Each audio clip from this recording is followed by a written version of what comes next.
चंद्र ग्रहण कब लगने जा रहा है? जी, भारतीय समयानुसार ग्रहण का जो प्रारंभ होगा वो 9:41 पर रात्रि में होगा। भारत के अलावा यह चंद्र ग्रहण दुनिया के कई हिस्सों में दृश्य होगा। जो 12 राशियां, मैं चाहती हूँ कि आप एक एक करके सभी राशि वालों के बारे में बता दें। तो ग्रहण के समय खास तौर से देखा यह गया है कि ग्रहण हमेशा खराब ही देता है, अच्छा फल नहीं देता। ग्रहण के दौरान गर्भवती महिलाओं को क्या सावधानी बरतनी चाहिए? गर्भवती महिलाएं हैं उनको ध्यान रखना चाहिए कि जो उनके गर्भ में पलने वाला शिशु है उसका विशेष तौर से ध्यान रखना चाहिए। नमस्कार, मैं हूं अदिति शाह और आप देख रहे हैं स्तुति। सितंबर का महीना एक अद्भुत खगोलीय नजारे का गवाह बनने जा रहा है। साल 2025 का दूसरा और आखिरी चंद्र ग्रहण 7 सितंबर की रात लगेगा और सबसे खास बात यह है कि ये भारत में भी साफ तौर पर दिखाई देगा। जब भी कोई ग्रहण पड़ता है उसका असर सिर्फ खगोलीय ही नहीं बल्कि धार्मिक दृष्टि से भी बेहद महत्वपूर्ण माना जाता है। ऐसे में लोगों के मन में कई सवाल उठते हैं। इस ग्रहण का आपकी राशि पर क्या असर पड़ेगा? ये भारत के किन किन शहरों से देखा जा सकेगा? ग्रहण के दौरान किन सावधानियों का ध्यान रखना चाहिए? गर्भवती महिलाओं को ग्रहण के समय क्या नहीं करना चाहिए? और सबसे अहम सवाल, इस ग्रहण का सूतक काल कब से शुरू होगा? इन सभी सवालों के जवाब देने के लिए हमारे साथ मौजूद हैं जाने माने astrologer doctor Arvind Tripathi ji. Sir, आपका बहुत बहुत स्वागत है हमारे शो में।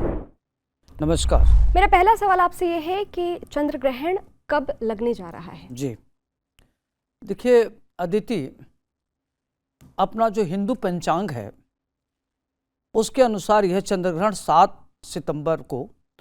सितंबर 2025 को रविवार के दिन लगेगा। भारतीय समयानुसार ग्रहण का जो प्रारंभ होगा वो 9:41 पर रात्रि में होगा और इसका जो मध्याह्न होगा वो 11:41 रात्रि में होगा और जो मोक्ष का समय है वह 1:27 यानी 8 तारीख को लगेगा प्रातःकाल। संपूर्ण भारत में स्पर्श से लेकर मोक्ष तक यह दृश्य है। खगोलविदों का कहना है कि इस दौरान चंद्रमा लाल रंग का नजर आएगा, जिसे आम भाषा में हम ब्लड मून कह सकते हैं या ब्लड मून कहा जाता है। भारत के किन शहरों में चंद्र ग्रहण देखा जा सकेगा? जी, देखिए अदिति, यह चंद्र ग्रहण पूरे भारतवर्ष में साफ आसमान में देखा जा सकता है, नग्न आंखों से भी देखा जा सकता है। यानी दिल्ली, मुंबई, कोलकाता, चेन्नई, पटना, भोपाल, जयपुर, लखनऊ, अहमदाबाद, हैदराबाद, बेंगलुरु, पुणे और चंडीगढ़ जैसे बड़े शहरों में इस लोक को देख सकते हैं। यह अद्भुत नज़ारा दृश्य है। इसके अलावा भारत के गांव और कस्बों में भी यह पूरी तरह दृश्य होगा। इसका नज़ारा आपके क्षेत्र के मौसम की स्थिति और प्रदूषण के स्तर पर भी निर्भर करेगा। साफ आसमान होने वाले इलाके में चंद्रमा लालिमा लिए हुए दृश्य होगा जो बेहद स्पष्ट दिखाई देगा। खगोलविदों का कहना है कि इस दौरान लोग टेलीस्कोप या बाइनोकुलर से भी चंद्रमा की ओर अधिक साफ तरीके से देख सकते हैं। भारत के अलावा यह चंद्र ग्रहण दुनिया के कई हिस्सों में दृश्य होगा। यह मुख्य रूप से चीन, पश्चिमी ऑस्ट्रेलिया, पूर्वी अफ्रीका, रशिया, अरब देशों में देखा जा सकता है। वहीं अलास्का का पश्चिमी हिस्सा, पश्चिमी यूरोप का ब्रिटेन, यूके में यह आंशिक चंद्र ग्रहण के रूप में दिखाई देगा। पंडित जी, मेरा अगला सवाल आपसे ये है कि चंद्र ग्रहण भारत में दिखाई देगा तो जाहिर सी बात है इसका सूतक काल भी मान्य होगा। तो सूतक कब कितने बजे से शुरू होगा और सूतक के दौरान हमें किन किन चीज़ों का ख्याल रखना चाहिए? जी अदिति, देखिए, जब भी हिंदू मान्यताओं के अनुसार अपने सनातन धर्म के हिसाब से और जो अपना पंचांग हिसाब से चंद्र ग्रहण 9 घंटा पहले सूतक काल शुरू हो जाता है। चूंकि यह ग्रहण भारत में दिखाई देगा इसलिए यहाँ इसका सूतक काल मान्य होगा और यह सूतक काल दोपहर 12:57 से आरंभ होगा। इस दौरान मंदिरों के कपाट बंद हो जाएंगे। पूजा पाठ तथा मांगलिक कार्य करना वर्जित होता है। पंडित जी, जब भी ग्रहण लगता है तो इसके दुष्प्रभाव भी देखने को मिलते हैं। ऐसे में हमारा सवाल ये है कि इस चंद्र ग्रहण का अलग अलग राशियों पर क्या प्रभाव पड़ेगा? किन राशियों के लिए ग्रहण अच्छा है, किन के लिए बुरा है?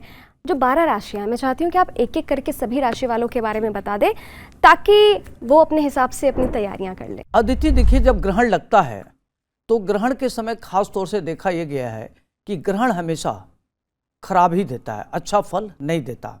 तो 12 राशियों के हिसाब से ग्रहण का क्या प्रभाव पड़ेगा 12 राशियों पर, आइए हम आपको बताते हैं। तो देखिए अदिति, पहले तो हमें बता दें कि जब ग्रहण लगेगा तो पूर्व भाद्रपद नक्षत्र में लगेगा। उस समय ग्रहों की जो पोजीशन होगी, जब तो मेष लग्न होगा और आपका कर्क राशि का शुक्र बैठेगा उसमें चतुर्थ भाव में, और पंचम भाव में सिंह राशि का सूर्य बुध केतु होगा, कन्या राशि का मंगल होगा, और कुंभ राशि पर राहु चंद्रमा होगा, और मीन राशि का शनि होगा। तो यह लगेगा कुंभ राशि पर जो एकादश भाव में होता है।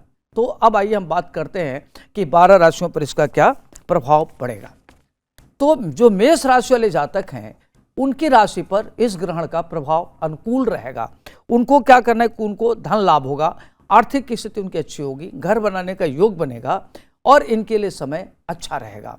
इनकी परेशानियां दूर होंगी और नौकरी मिल सकता है, और जो महत्वपूर्ण कार्य संपन्न होगा, स्वास्थ्य को लेकर के जो परेशानियां दूर होगा, नए व्यापार करने के अवसर मिलेंगे, भूमि भवन का लाभ मिलेगा और आपकी यश पद प्रतिष्ठा में वृद्धि होगी।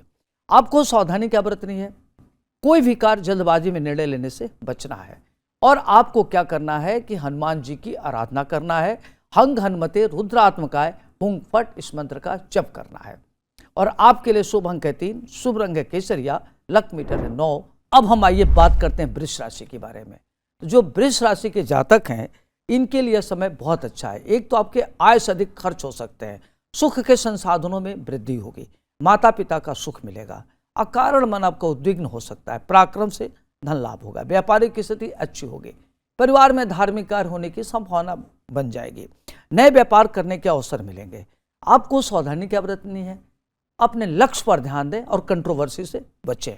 उपाय क्या करना है, सफेद वस्त्र का दान करें, चांदी का चंद्रमा दान करें, और चांदी के गिलास से जल ग्रहण करें, असहाय को भोजन करावें, सफेद वस्तु का दान करें। ओम सोम सोमाय नमः इस मंत्र का जप करना आपके लिए लाभप्रद रहेगा। आपके लिए शुभ अंक होगा 7, शुभ रंग होगा डार्क नीला, लक मीटर होगा 8। अब आइए हम बात करते हैं जो मिथुन राशि वाले जातक होंगे उनके लिए क्या होगा।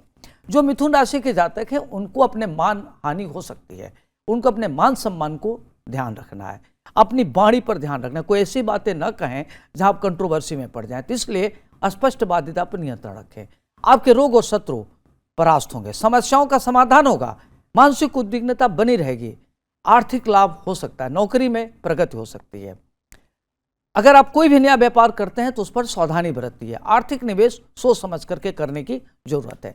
आपको सावधानी क्या बरतनी है, ओवर ईटिंग से बचें, खान पान पर नियंत्रण रखें, और ध्यान रखना है कि ग्रहण काल में ओम गंग गणपतये नमः इस मंत्र का जप करना है। और आपको क्या करना है कि भगवान शिव की आराधना करना, ओम नमः शिवाय, ओम सोम सोमाय नमः, या आप गायत्री मंत्र की उपासना कर सकते हैं। आपके लिए शुभ अंक है 9, शुभ रंग है लाइट हरा, लक मीटर है 7। हरे कृष्ण। अब आइए हम बात करते हैं कर्क राशि की। तो जो कर्क राशि के जातक हैं आपके लिए यह ग्रहण काफी उतार चढ़ाव का होगा। आपको मानसिक उद्विग्नता बढ़ सकती है, आपकी मान हानि हो सकती है। तो कोई ऐसा कार्य न करें जिससे आपको प्रॉब्लम हो, तो अपने इंटीग्रिटी को डाउटफुल ना होने दें, मन पर नियंत्रण रखें, भावनाओं पर नियंत्रण रखें, भावेश पाके कोई कार्य न करें। रोजी रोजगार को लेकर के अभी थोड़ा सा रुके, नहीं तो आपको नुकसान हो सकता है, और किसी भी कंट्रोवर्सी में ना पड़े। आप अपने शत्रु पर विजय प्राप्त करेंगे और आपको अवसर मिलेगा, अवसर का सदुपयोग करिए। प्रॉपर्टी को लेकर के कोई डील न करें। सावधानी क्या बरतनी है, न तनाव लें न तनाव दें। उपाय क्या करना है, गरीबों की मदद करें और चंद्रदेव की आराधना करें। ओम नमः शिवाय, ओम सोम सोमाय नमः इस मंत्र का जप करें। ओम भूर्भुवः स्वः तस्सवितुर्वरेण्यं भर्गो देवस्य धीमहि धियो यो नः प्रचोदयात् इस मंत्र का जप करें, आपके लिए अच्छा रहेगा। आपके लिए शुभ अंक है 4, शुभ रंग है सफेद, लक मीटर है 8। अब आइए हम बात करते हैं सिंह राशि की। जो सिंह राशि के जातक हैं आज आपको ध्यान रखना है कि जो ग्रहण के हिसाब से आपके आय और व्यय में संतुलन स्थापित करें।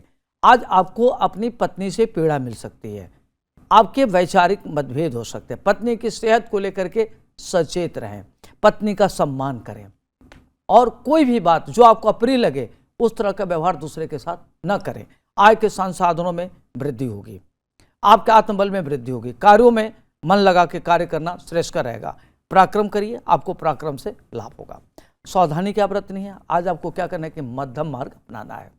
उपाय क्या करना है, उपाय करना कि दाल भरी पूड़ी गौशाला में गाय को खिलावें या दान करें, और ओम सोम सोमाय नमः मंत्र का जप करें, ओम गंग गणपते नमः मंत्र का जप कर सकते हैं।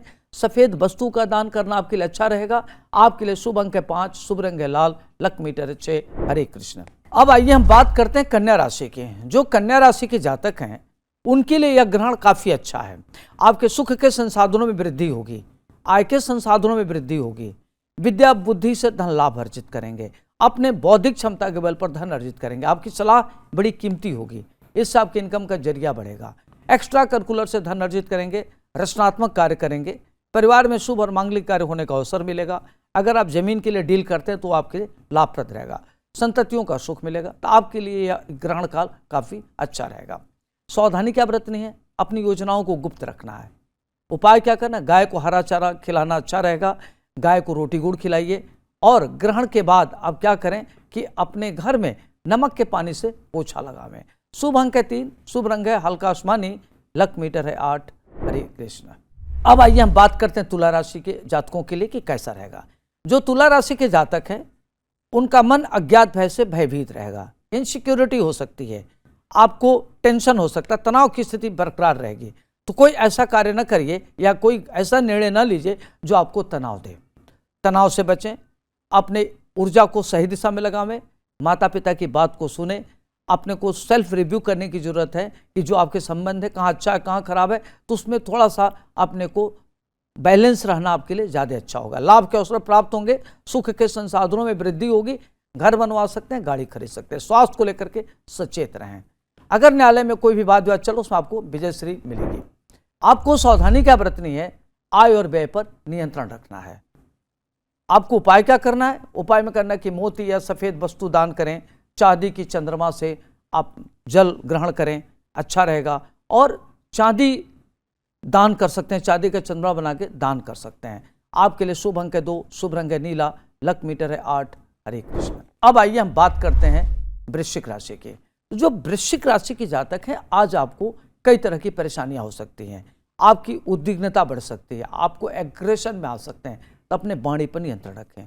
जो बात आपको अप्रिय लगे उस तरह का व्यवहार दूसरों के साथ न करें। प्रॉपर्टी, विवादित प्रॉपर्टी कतई न खरीदें, ना उसकी कोई डील करें। अगर आप यात्रा की प्लान करें तो यात्रा न करें, यात्रा से बचें। आय से अधिक व्यय हो सकता है तो खर्च पर भी नियंत्रण करें। क्रोध पर नियंत्रण करें, दिल के बजाय दिमाग की बात सुनें। घर बनाने की योजना बनाएंगे तो उसको थोड़ा सा भी रोकें, इसके बाद आप करें तो आपके लिए अच्छा रहेगा। संततियों से व्यवहार अच्छा रखें, उनकी टेरिटरी में आप दखल अंदाजी न करें। सावधानी क्या बरतनी है, कोई भी लेन देन स्ट्रेंजर से न करें। आज आपको उपाय क्या करना, आपको क्या करना है कि ग्रहण काल में हनुमान जी की आराधना करिए। हंग हनुमते रुद्रात्मकाय हुंग फट स्वाहा, इस मंत्र का जप कर सकते हैं। श्री हनुमते नमः कर सकते हैं, आपके लिए अच्छा रहेगा। और भगवान शिव की आराधना कर सकते हैं, ओम नमः शिवाय। शुभ अंक आपके लिए 1, शुभ रंग है केसरिया, लक मीटर है 7। बात करते हैं धनु राशि के। जो धनु राशि के जातक हैं उनके लिए ग्रहण काल काफी अच्छा रहेगा। आपको अनेक प्रकार के संसाधनों से धन लाभ होगा, माली हालत अच्छी होगी और मध्यम मार्ग अपनावें। रुका हुआ धन आपका मिलेगा। मित्रों को जो धन आपने दे रखा है वो धन आपको मिलेगा, जिससे आपकी माली हालत सुदृढ़ होगी, प्रतिष्ठा में वृद्धि होगी। सरकारी नौकरी, उच्च पद प्राप्ति का योग बन रहा है। दाम्पत्य जीवन आपका अच्छा होगा, पत्नी का सुख मिलेगा। अगर आपने घर बनाने की योजना बना रखी तो घर बनवाएंगे और पत्नी को नौकरी मिल सकती है। जो अगर कोई पुराना विवाद है वो उसमें मध्यम मार्ग अपनावें, वो आपका समाधान होगा, परेशानियां दूर होंगी। सरकारी नौकरी, उच्च पद प्राप्ति का योग बन रहा है। धन की स्थिति अच्छी होगी। अगर आप किताब लिखना चाहते हैं तो उसके लिए अच्छा है। पांडित्य कर्म में आपकी रुचि बढ़ेगी। स्वास्थ्य को लेकर के थोड़ा सा सचेत रहें। आपके अंदर जो अपरिमित ऊर्जा है उसका सही दिशा में प्रयोग करें। सावधानी क्या बरतनी है, मध्यम मार्ग अपनाना है और विवादों से बचना है। आपको उपाय क्या करना है, ओम नमो भगवते वासुदेवाय नमः, इस मंत्र का जप करना है और चांदी का चंद्रमा दान करें। पीला वस्त्र दान कर सकते हैं, अपनी गुरु माता को पीले रंग का वस्त्र दान कर सकते हैं। आपके लिए शुभ अंक है 2, शुभ रंग है पीला, लक मीटर है 6। हरे कृष्ण। बात करते हैं मकर राशि की। जो मकर राशि के जातक हैं, आपको ध्यान रखना है कि आपको आर्थिक क्षति हो सकती है, अगर आप पहले से कोई व्यापार के डील करते हैं तो उसमें सचेत रहें, जिससे करते हैं उसकी नियति और नीति को समझिए, नहीं तो आपके साथ घात हो सकता है, परेशानी बढ़ सकती है। तो इसमें आपको ध्यान रखना है, किसी भी विवादों में न पड़े। पत्नी की राय को माने। भूमि भवन अगर खरीदना चाहते तभी आप रुकें, संततियों का सुख मिलेगा, लेकिन संतान की टेरिटरी में दखलंदाजी नहीं करना है। अगर कहीं यात्रा पर जाते हैं तभी यात्रा को रोक दें, रुका हुआ धन प्राप्त होगा। कई महत्वपूर्ण कार्य जो रुका हुआ है उसमें विघ्न बाधाएं आएंगी, सावधानी क्या बरतनी है। मुकदमे इत्यादि से बचें, किसी लिटिगेशन में न पड़ें, क्रोध में आके कोई कार्य न करें। उपाय क्या करना है, आपको क्या करना है कि चांदी का चंद्रमा दान करना है। भगवान शिव की मंदिर में आप दुग्धाभिषेक करिए, ओम सोम समाय नमः इस मंत्र का जप करिए, और काला तिल, शनि अगर आपकी शनि की दशा चल रही तो काला तिल दान कर सकते हैं। सरसों के तेल का दीपक जला सकते हैं। आपके लिए शुभ अंक 4, शुभ रंग सफ़ेद, लक्ष्मी डरे 7। अब आइए हम बात करते हैं कुंभ राशि के। कुंभ राशि पर ही यह ग्रहण लगा हुआ है, तो कुंभ राशि के लिए यह समय ठीक नहीं चल रहा है। आपकी 7.5 का अंतिम चरण चल रहा है। एक तो आपको अपने हेल्थ पर विशेष ध्यान रखना है, उद्विग्नता को नियंत्रण में रखना। अगर आपको बीपी शुगर है तो अपने को हेल्थ का विशेष ध्यान रखना है। वाणी पर नियंत्रण रखें, विवादों से दूर रहें। न्यायालय में अगर कोई विवाद चलो उससे दूर रहें, मध्यम मार्ग अपनावें, और आपके आत्मबल में वृद्धि होगी। बड़ों की राय को माने। अगर नौकरी के लिए फंड करते हैं तभी उसमें थोड़ी दिक्कतें आ सकती हैं। स्वास्थ्य को लेकर के सचेत रहें। अगर कोई भी नया व्यापार करना चाहते हैं तभी रुकें, बाद में उसको करने की जरूरत है। द्रुत गति की गाड़ी न चलावें, और आप कोई भी अगर व्यापार करने की योजना बना रहे हैं तो पार्टनरशिप में कोई व्यापार न करें। हेल्थ पर विशेष ध्यान दें, सावधानी ये बरतनी है आपको। उपाय क्या करना है, उपाय आपको ये करना है कि ओम संग सनश्चराय नमः इस मंत्र का जप करें, हनुमान जी की आराधना करें, हंग हनुमते रुद्रात्मकाय हुंग फट इस मंत्र का जप करें, ओम सोम सोमाय नमः इस मंत्र का जप कर सकते हैं, और आप जाकर के सरसों का तेल शनि मंदिर में दान कर सकते हैं, आपके लिए अच्छा रहेगा। अब आइए हम बात करते हैं अंतिम राशि मीन की। जो मीन राशि के जातक उनके लिए कालखंड ठीक नहीं है। जो ग्रहण काल है उनके लिए उनकी मन स्थिति उद्विग्न हो सकती है। आपके साथ कोई विश्वासघात कर सकता है। तो एक तो किसी पर बहुत ज़्यादा अंधविश्वास न करें, मान सम्मान का ध्यान रखें, कोई ऐसा काम न करें जिससे आपकी इंटीग्रिटी डाउटफुल हो। महिला का सम्मान करें, किसी को जो बात आपको खराब लगे उस तरह का व्यवहार दूसरों के साथ न करें। संततियों से थोड़ा तनाव मिल सकता है, नौकरी को लेकर के दिक्कत आ सकती है, और अपनों के साथ विश्वासघात हो सकता है, अपने आप के साथ दिक्कत पैदा कर सकते हैं। साझेदारी में कोई व्यापार नहीं करनी है। सावधानी क्या बरतनी है, आप बहुत सेंसिटिव है, छोटी छोटी बातें आपसे परेशान हो जाते हैं, तो अपने इस नेचर को बचे, और जितनी संयमित रहेंगे उतना आपके लिए अच्छा रहेगा। उपाय क्या करना है, आपको क्या करना है कि अपनी गुरु माता को पीले रंग का वस्त्र दान करें, और ओम नमो भगवते वासुदेवाय नमः इस मंत्र का जप करें। श्री कृष्ण गोविंद हरे मुरारी, हे नाथ नारायण वासुदेवाय इस मंत्र का जप कर सकते हैं। भगवान विष्णु जी की आराधना करें, आपके लिए अच्छा रहेगा। और ग्रहण काल के बाद आप क्या करें कि अपने घर में नमक के पानी से पोछा लगावें, गाय को दाल भरी पूड़ी खिला सकते हैं, आपके लिए अच्छा रहेगा। तो अदिति, देखा जाए तो ये जो ग्रहण काल है यह 4 राशियों के लिए तो बहुत अच्छा है, 8 राशियों के लिए अच्छा नहीं है। और ग्रहण काल, आपको बताऊं कि ग्रहण कभी भी अच्छा नहीं होता। तो ग्रहण काल में ध्यान रखना चाहिए कि ग्रहण को आप सदुपयोग भी कर सकते हैं, और ग्रहण में आपको क्या सावधानी बरतनी है इस बात का भी ध्यान रखना है। गुरुजी, अभी भी आपने बताया 12 राशियों के बारे में कि इस ग्रहण के दौरान उन्हें क्या उपाय करना चाहिए, क्या सावधानी बरतनी चाहिए, उनका लकी नंबर क्या है। मैं जानना चाहूँगी कि इस ग्रहण के दौरान गर्भवती महिलाओं को क्या सावधानी बरतनी चाहिए, गर्भ में पल रहे उनके बच्चे पर ग्रहण का क्या असर पड़ता है। जी, बहुत अच्छा प्रश्न है अदिति। जो ग्रहण काल होता है यह कभी अच्छा नहीं मानते। ग्रहण काल में खास तौर से जो गर्भवती महिलाएं हैं उनको ध्यान रखना चाहिए कि जो उनके गर्भ में पलने वाला शिशु है उसका विशेष तौर से ध्यान रखना चाहिए। तो ग्रहण काल में उनको शयन नहीं करना चाहिए, नुकीली वस्तुओं का प्रयोग नहीं करना चाहिए। ग्रहण काल में उनको ओम नमो भगवते वासुदेवाय नमः या श्री कृष्ण गोविंद हरे मुरारी, हे नाथ नारायण वासुदेवा इस मंत्र का जप करें, या बाल गोपाल मंत्र का जप करें, या रामचरितमानस का पाठ करें, या ओम सोम सोमाय नमः इस मंत्र का जप करें। और ग्रहण काल में अपने मन को ठीक रखें, नहीं तो गर्भ काल में जो बच्चा है वो बड़ा प्रभावित होता है। और गर्भ काल में ध्यान रखना चाहिए कि गेरुआ होता है या गाय के गोबर होता है, उसको लेप करने से उसको काफ़ी अच्छा रहता है, उससे एंटीबैक्टीरियल जो दिक्कतें हो तो उससे बचाता है।